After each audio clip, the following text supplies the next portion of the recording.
Right now, I'd like to take a little bit of time considering why it is that Sam Phillips of Sun Records would have sold Elvis's contract the way he did to RCA.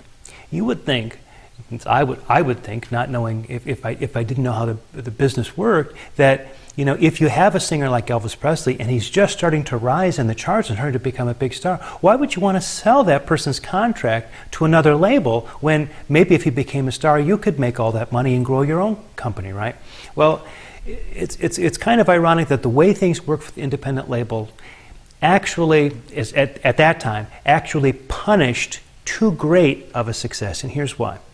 If you have a record that really starts to take off, you have to pay, in order to make as many copies as you want to be able to sell, you have to pay to have all those records pressed and all the sleeves printed and all of it assembled and shipped out. You have to pay all that money up front.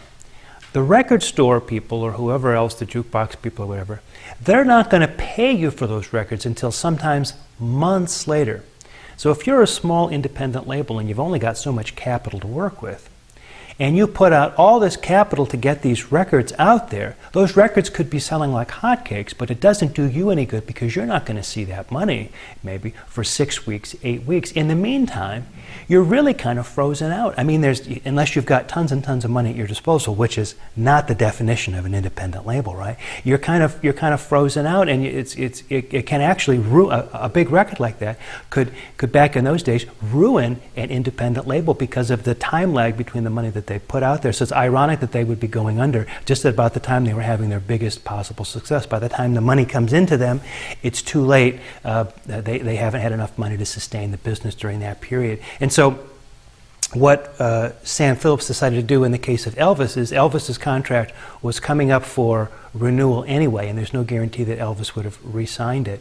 And this is a little bit like talking about athletics these days, or professional sports. So while Elvis's contract was still worth something, he sold it to RCA, but he wasn't even sure he wanted to sell it at that point. The way he tells the story, he says that he made an offer to them when he offered $35,000. He thought they would never take it in a million years.